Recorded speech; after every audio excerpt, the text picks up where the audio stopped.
শেষ ট্রেনের অপেক্ষায় বসে আছি একা। সময় যেন থেমে গেছে আকস্মাৎ। রেল লাইনের ধারে জেগে থাকা নীরবতা। কিছু বলতে চাই, অস্পষ্ট অথচ গভীর। শীতের কুয়াশা ঢেকে রেখেছে চারপাশ। দূর থেকে ভেসে আসে ট্রেনের শব্দ। রাতের আধারে মিশে যাওয়া স্টেশনটিতে এক অদ্ভুত শূন্যতা ছড়িয়ে পড়েছে। হঠাৎ মনে হলো কেউ যেন পাশে এসে দাঁড়িয়েছে। কোলাহলহীন এই পরিবেশে অচেনা এক সঙ্গী, মুছে যাওয়া স্মৃতির মতো কিছু আবছা অনুভূতি।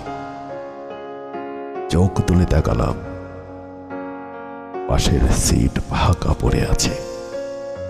তবুও মনে হচ্ছিল কোনো এক অদৃশ্য উপস্থিতি, অদেখা কারো পরশ লেগে আছে সেখানে। জীবনানন্দ দাশের কবিতার মতো এক অচেনা মুখ, আবেগের গভীরে ছায়ার মতো মিশে গেছে হৃদয়ে। চেনা অচেনার মাঝামাঝি কেন যেন মনে হলো এখানে কেউ ছিল। অনুভবের গভীরে খুব মৃদু, খুব শান্ত, যেন নিঃশব্দের ছায়া পথ পেয়ে তার অস্তিত্ব ছুঁয়ে গেল আমাকে অনির্দিষ্ট সময়ের জন্য। এই নীরব স্টেশনে ফেলে রেখে গেল। হঠাৎ হঠাৎ ট্রেনের হুইসেল ভেসে এলো, জীবনের শেষ কোনো শব্দের মতো। দূরের আলো ম্লান হয়ে এলো ধীরে। মেঘের গায়ে ঢেউ তুলল বিদায় বেলা। অথচ আমি এখনো একা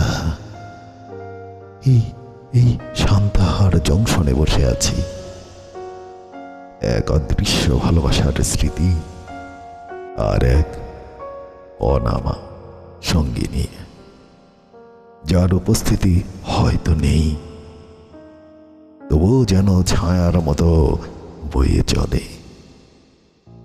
সময় থেমে গেলেও আমি এখনো বসে আছি এখানে, এক অজানা স্টেশনের নির্জনতায়, শূন্যতার মাঝে।